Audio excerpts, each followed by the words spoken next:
So you are in the crisis not averted, $1.5 trillion in debt and rising. My name is Chantel Garvey. I'm a partner at Reach Capital. And today I am joined by Dan Rosenzweig from Chegg, Byron Ageist from Opportunity at Work, and hopefully we'll also be joined by Charlie Javis of Frank. And as we were preparing this panel, one of the things we talked about is actually she's here. Here she comes, yay, come on up. How important are you to get to come late to your own panel? Yes. And one of the things that we talked about in our prep call was that... Can we mic her? Go get mic'd. Go get mic'd. Back there.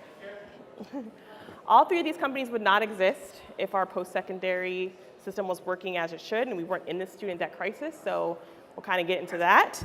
But before we start, I kind of want to just set the groundwork and the high-level stats on where we are today. So 44 million borrowers in America owe $1.5 trillion in student loan debt. That has more than tripled since 2004. 40% of borrowers are expected to default by 2023. The average debt at graduation is $30,000. This is up from $10,000 in the early 90s. And then we're also seeing a lot of downstream impacts, right? So we're seeing a decline in home ownership, car ownership, and even a decline in entrepreneurship. So I just want to open up first and talk about how did we get there? Like, this did not happen overnight. And so I want the panelists to talk about, like, what happened? What went wrong? What are some of the underlying causes that now we have a $1.5 trillion student debt crisis? Well, so Byron Ageist, if I had to start with that question on what happened, what went wrong, I think the best way to understand this emerging student debt crisis is that we've really made a bet in this country, as you think about our labor market and workforce system, to really put all of our chips on higher education, right, and on college. If you look at other advanced economies, they'll tend to spend between 4, 5, maybe 10 times as much per person on active labor market policies, so things like apprenticeships and other kinds of interventions that really are aimed for learning in the context of the labor market. Whereas in the U.S., we've stripped those programs down. They're about 90%. They've been reduced by about 90% since the 70s in real terms. Whereas we've effectively put all of our money on college. So we had this idea that if pretty much everyone who was willing to try could go to college, they could all get sort of good jobs, college-style jobs.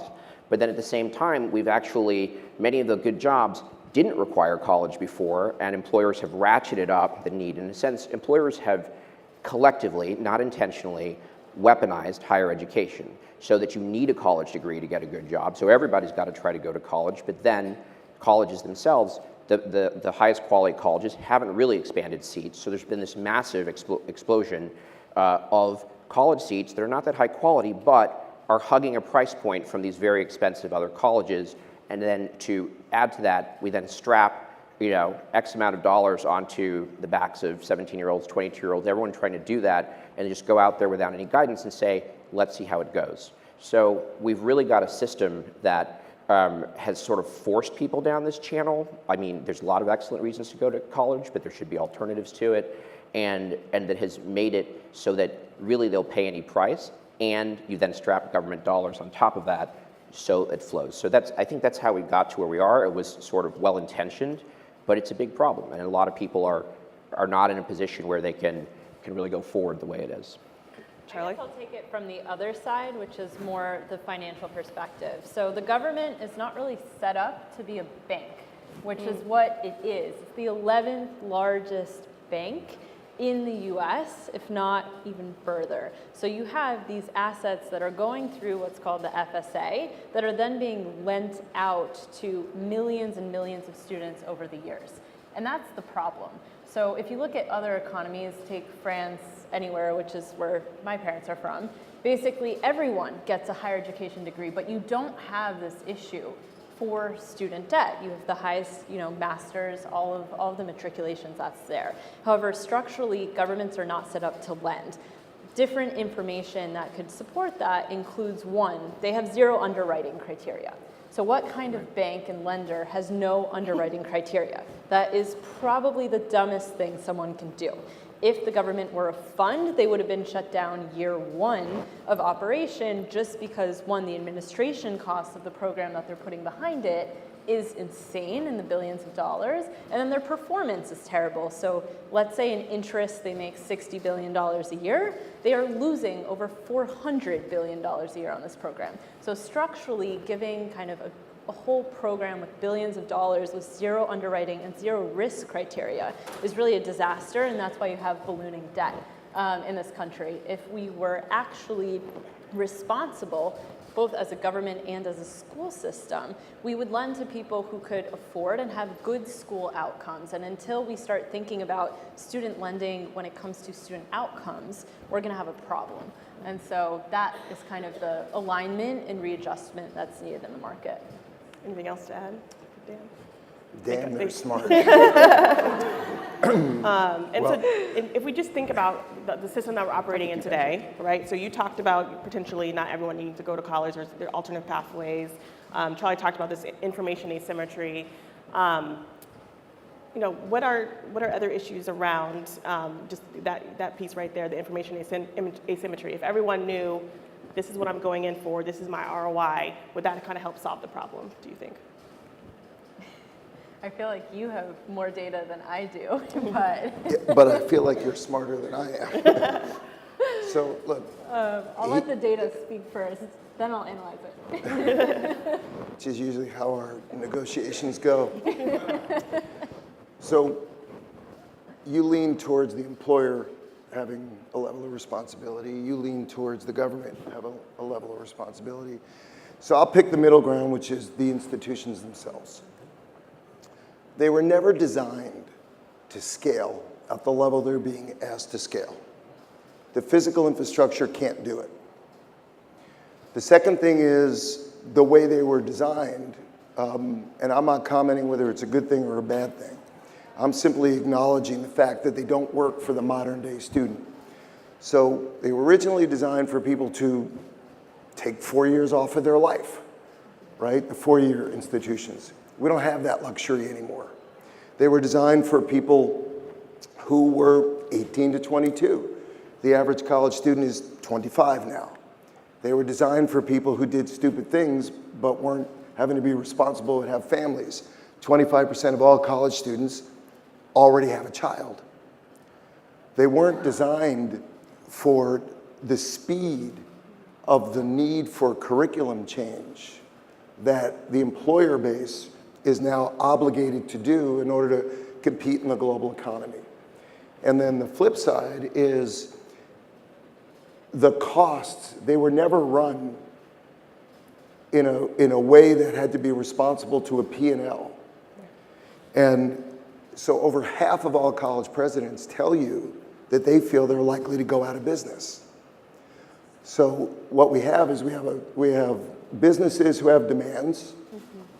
We have a government who tried to do something good, which is make education in the past to middle class available to more people, diverse incomes, diverse backgrounds, immigrants, all things that you would root for the success.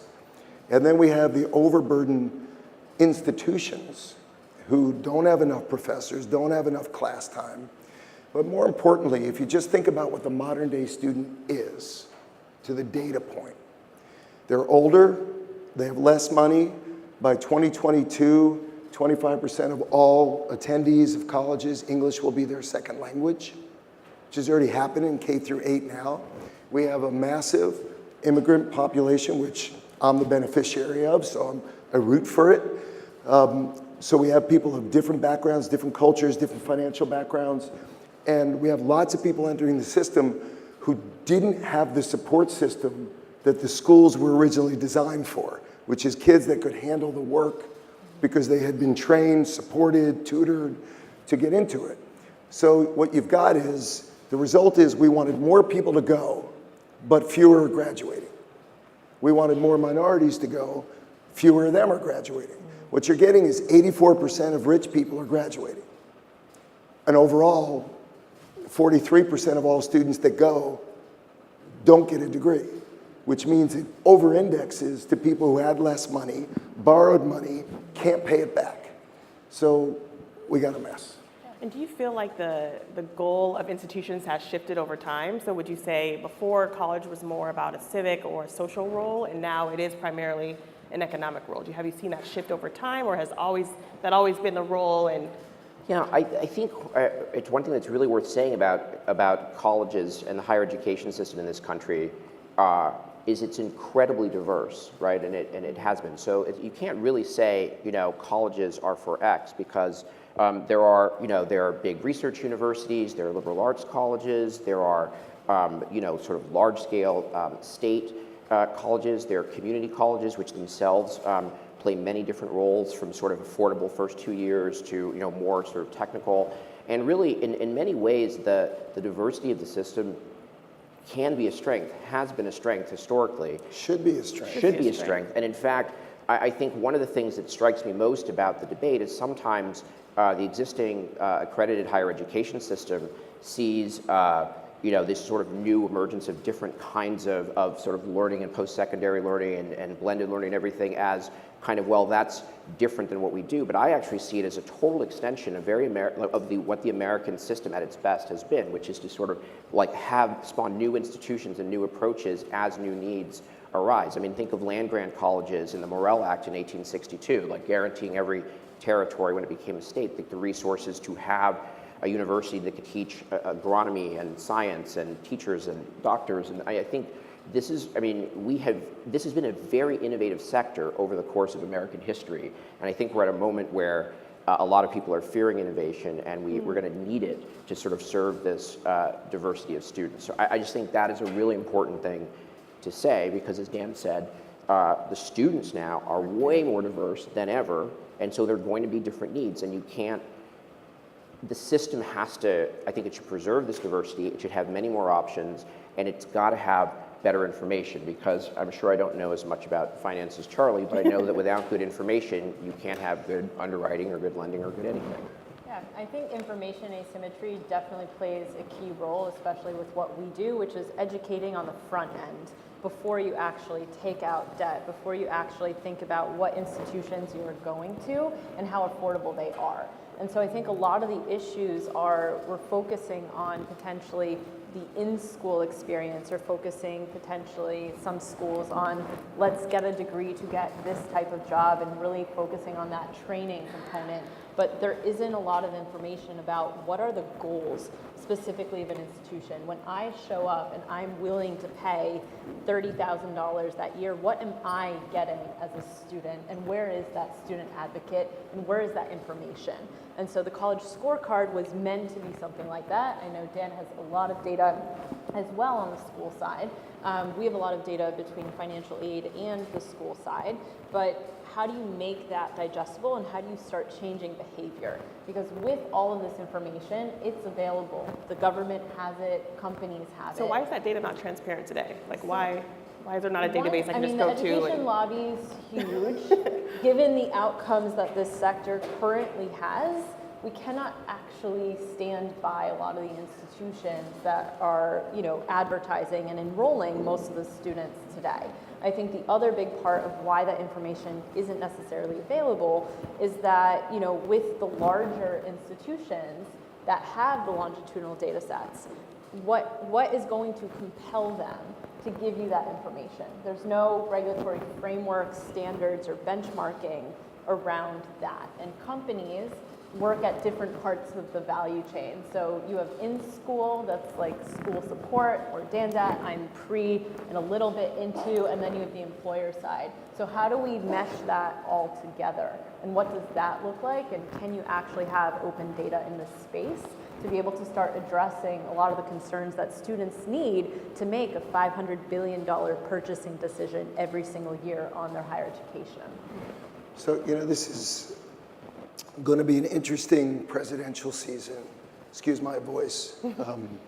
Apparently I yelled at myself last night because I don't know what happened to my voice. So you're going to have the question of free college. Yeah. You're going to have the question of free community college. You're going to have the question of should, Jamie Dimon, don't let the government give loans because they have no criteria. then you're going to have the question of, well, is that fair? Because the only people who are going to get loans are the people who need them less. And you're going to get rid of diversity and immigrants and all of those things. So this is about missing the point here, which is the impact of this debt on this economy is massive. I read a piece yesterday that it's now, and we debate this, right? The impact on home ownership. It's 1% down because of college debt, car ownership, retail, clothing, anything you can imagine, food. So our goal is for everybody to collaborate and recognize institutions need to have a purpose. Some people will want to go in person, some people can't. So the belief that everybody would be better off if they all went to an institution, got taught by a great professor in a small classroom. As the son of a public school teacher for 39 years, I would agree that's best for most. It's just available to almost none. And so we have to balance the fact that why can't technology make it cheaper? It has for everything else we do. Why can't technology make it more relevant, which is increase the catalog of what somebody could learn? Rather than program everything for them, let them program some for themselves. Why can't we balance intellectual skills, cultural skills, historical skills with actual job skills? Why does this have to be an either or? So if we're going to make future less expensive and get a better ROI and have people have a better chance to pay it back, it's going to need to do different things than it does today. If you make the system that is today free, you actually won't have solved the problem. You'll just exacerbate it because they can't scale. And so you're going to have people who didn't take out debt but still can't take time off from their job to go to school if you make it all physical. So right now what you have is we've got everybody trying to salvage. You've got the government trying to salvage getting this interest to pay down the debt. You've got corporations trying to force people into more vocational of all kinds. And you've got institutions trying to preserve a system that can't possibly meet or scale to the needs, no matter how awesome professors are.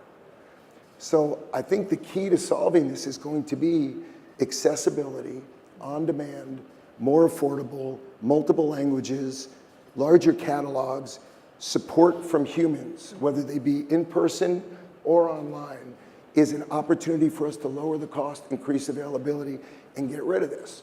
Now we are working on, and Charlie's actually been helping in the background, a proposal on student debt that we're going to roll out in a few months from now. But the thought that they're just going to dismiss it all isn't going to happen. So we need to figure out a way for all the relevant players to participate. And so as an example, you have this big debate going on in college sports like right now. Should the athlete be paid? Because the NCAA is funding schools, making money on its own, and funding professional sports leagues. So these athletes get to go for nothing. Well, we got to get the corporations and the companies to think of colleges as their NCAA, as these are their future employees, as these are people that they should invest in, not after they hire them, but to get them before they're hired. And so I think if we can work with the government, with getting the cost of institutions down, with technology and availability, and then with corporations with massive amounts of cash on their balance sheets.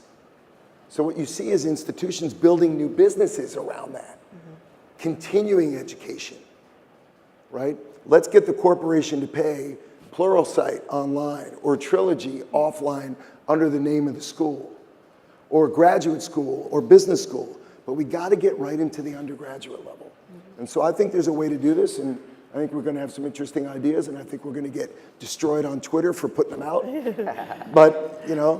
But I think you're right. I think the conversation has been really grounded in this free college, right? So now more than 20 states have some form of a free college program, but it's missing the point, right? And we know that free college is not the answer. It actually can exacerbate the problem, but nobody's really talking about the accessibility problem, alternate, paths to careers. Why do you think the focus of the conversation is just on free college and not and actually solve the underlying system? Well, one of the things is, look, affordability is a problem for a lot of people. Massive problem. Right. So the reason free community college is such a discussion is because it's plainly the case that many people who in our current system really need to go to college to be able to get onto a career path because we've narrowed the pathways. And so for them to actually get on that career path, they have to go to college. They don't have the money to do it. And so that's why free college. But I think what's underlying this is one of the most striking things about the debate to me is that people talk about the cost of college all the time, but they're not actually talking about the cost of college. They're talking about the price of college. And price and cost are different things, right? Cost is what it actually takes to deliver a service, right? Like what are all the kind of component parts? And so price is related to cost, but it's also related to subsidies and cross subsidies and, right? And sort of price discrimination. There's so many things that go into price that are not cost. But over time, if the cost keeps going up and up and up and up and up, well, eventually the price is going to go up, right? Because it's just a question of who's paying that price. So I don't think... Or can anybody afford to? Well, so even if you give something for free... Can a system afford to? Right, so if you give something for free, it's free to the student, but it's not free. It's not free to the taxpayer. Right. It's somebody's paying and everybody's paying, and if it doesn't produce a result that can ultimately sustain that payment, whatever form it comes to, it won't work. But that's what I would underscore, is produce a result. That's the key, to me, that's the key question, and it would be the key to your underwriting question too, because in fact, you should really think about an education loan if you were thinking about it as not as a consumer loan, like buying a loan to buy a television set, but it's more like a small business loan, right? It should be sort of, like if you have an order and you need working capital to fill that order, where you're going to have more earnings at the end of it. That's why you would get a loan. And there's an issue, there's benefits to college potentially other than economic. So it's a perfectly legitimate public policy choice to subsidize that if that's what we choose to spend our collective dollars on. However, from the standpoint of the main rationale for this, which is sort of higher earnings, that's what we're saying. That's really the reason we're putting so much money into this, is saying, so people can earn more. But that, of course, depends tremendously on A, whether they graduate, B, whether their degrees... Why we're putting it in. 77% of all college students say the primary reason they go to college is to earn more. Right. It's not like it's what they want. They think it's the path to do that. Absolutely. And that has changed as well. So if it isn't the path to do that, somebody should tell them. Right. Well, and again, it depends on what your alternative is, right? So because we've now done it where, like 2/3 of new job postings for secretaries, for administrative assistants, require a bachelor's degree today, even though only 20% of current admin assistants have a bachelor's degree. We've ratcheted up in job category after job category the requirement for bachelor's degrees in order to even have access to make a living. So people are not wrong when they say, well, I think I need to go to college to get a good job, because that is mostly the case. I'm saying that the system, and I'm agreeing with Dan, that the system is not really designed to have a very high success rate for this whole set of people, and it is the success rate. It's the lack of the payoff. If for example, and you can see this in the student loan default data, actually the highest default rates are for those that have less than $5,000 of debt, and the lowest default rates are those who have over $100,000 of debt. Why? Because those with $100,000 of debt are typically in getting them in sort of graduate programs that are going to deliver them the return, and so and graduated, which and is graduated. Right. That's really just a function of the credit spectrum. Like someone's borrowing less than $5,000 is likely going to be subprime. Someone borrowing over $100,000 is likely to be super prime, at least from the data we see matching. Yeah, in terms of their ability to pay, but then also, the idea of if the college was actually fulfilling its promise, you would have a higher ability to pay coming out than going in, and that's not happening because they're not graduating, they're not But it going still to doesn't schools. address the cost of why it should cost so much to begin Oh, with. I agree with that. The interesting part is in the US, the education funnel is completely inverse. Like you take European markets and don't take like the top 10% of students who might be going to private or very competitive schools. You take the public system. What happens there? So my friends in Europe, they go and then there's an exam after a year in or maybe after a semester in, and then you're able to matriculate because you have that level. And so the degree means something. Today, you go to most universities, there's over 7,000 of them here. What does that degree mean?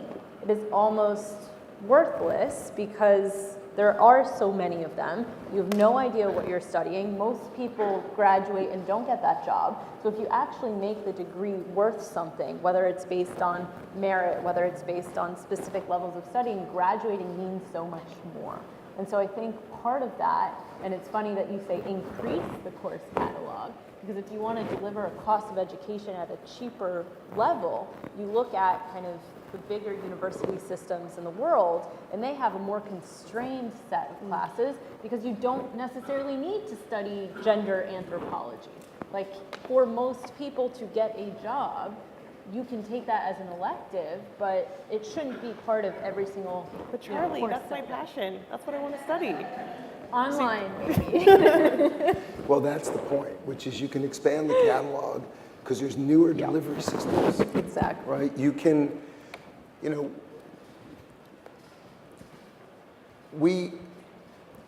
our view is more people need to learn more things, are going to need to learn more things over the course of their life than they had to over the course of my life.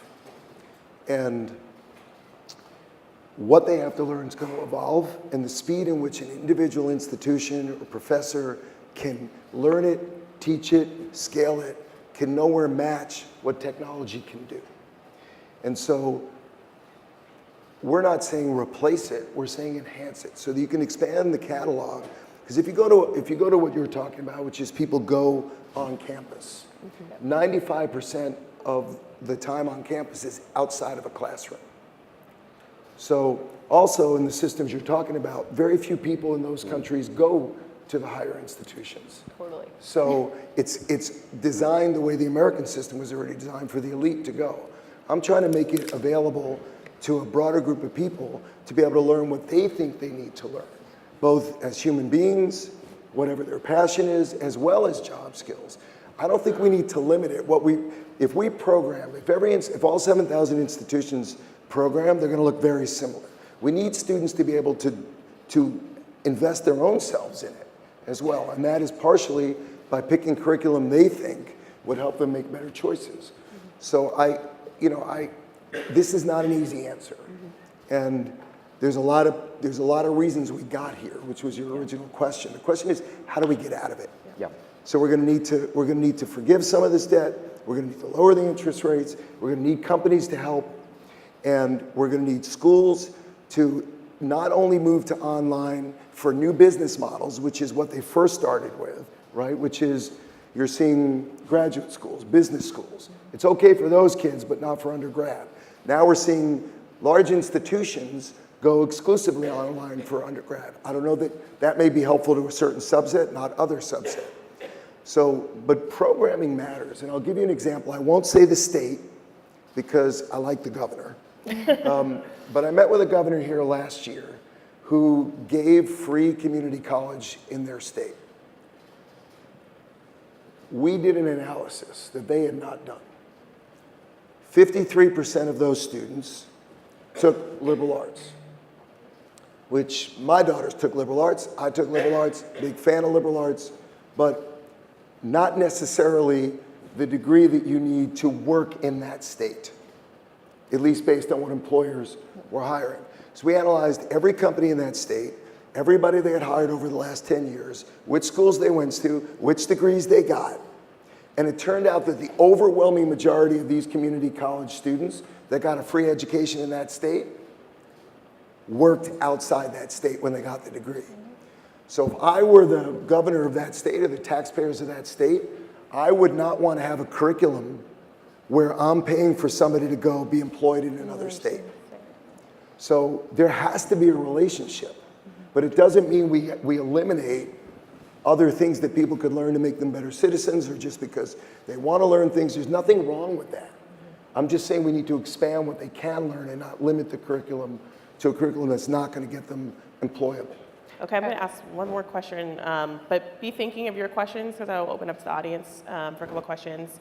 So you guys have touched on a couple solutions. Whose responsibility is it? Is it the institution? Is it the public sector? Is it the private sector? Where does the innovation really need I blame to come Charlie. from? Is it Charlie? So is it the private sector? Where is this going to come from? I think it comes through partnerships, and that might sound idealistic, but I do think there is room for government innovation, regulators to come in, private companies, whether startups or public companies, out on the market, and it's really a combination for everyone to do this together. That being said, I think, you know, when you look at student debt and the impact on the economy, right now over 40% of our students aren't paying, period, and there is zero actual ramification because it's a government subsidized kind of field, and while it might impact the individual who's not spending elsewhere, which is a huge impact to the economy, it's not what mortgage debt was. That's very, very different. And so, you know, as a whole, do I think, will the debt be forgiven? I think that also is part idealistic, because they could keep it on their balance sheet, and realistically, it is forgiven, because even if you garnish all of Social Security, it will not make up what student debt is owed. But it's not forgiven because these kids can't rent, Exactly. right? So they're becoming homeless, they can't eat. So there's a consequence to the actual human. So I think, you know, if we knew the answer, somebody in this room would give it and we'd all do it. But I do believe that it's going to take a lot of will to say, what is more important to the future of this country than our kids? What is more important to the future of this country than educating young people to be great citizens, as well as great employers, as well as great employees? And so that has to be the government, the institutions, parents if they're involved, and businesses. And all of those people, there's enough collective money in this country to be able to reduce this burden, make what we teach more relevant to a larger group of people. And so I think if everybody doesn't participate, we're not going to solve it. The other thing is you need a moment of reckoning with market pressure, because right now, and this goes back to kind of what Trump proposed on different types of caps, and while it might not be the best solution, you need market pressure on the costs. So you need loans to be capped and the price of education to be capped to actually create some version of pressure versus a continuing increasing subsidy. Because it doesn't matter what you innovate in. For example, online schools, for-profit, that take Title IV funds, their cost to deliver education is very, very low. But Title IV funds, you can make $40,000 over the period of a degree, totally government subsidized. And obviously, what is the price tag of the school? To the exact number, the amount that the government will give as revenue. So I think that level of market pressure, only the government can really exert, which is unfortunate. And so I think that'll take a lot of movement and political activism for that. But I think there's really three, when you say solving the problem, there's really three problems that are related to each other, but they're really different problems. The first is we've talked about what's gone wrong in the system, the misaligned incentives, and it's sort of fixing that so we don't keep digging a hole, right, for ourselves, and because that's where, like, you know, this problem got worse, you know, over the course of this panel, right? So like sort of stop, no, seriously.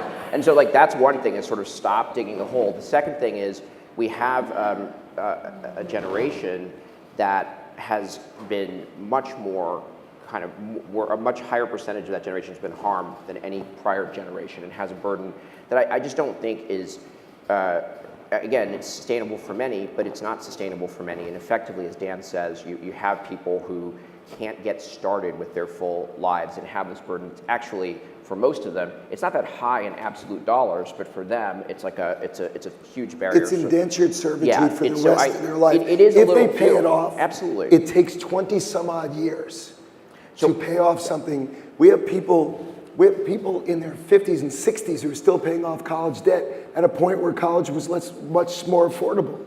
This is nuts. Yeah, so I think you're going to have to write some of that off, and I think, you know, it's a challenge of if you're still digging the hole, do you write it off now while you're still, but it's going to have to be written off, and it's really going to be damaging to just let it drag on, and it's not fair, and it is. It's like practically futile. Again, because we're not talking about the whole generation, we're talking about a very significant part of the most diverse generation in American history that can be absolutely hobbled by this problem, and I do think we need to deal with that. But then the third thing is that it's not, even if we fix these two, we're not going back to a world where this is about 18 to 22-year-olds.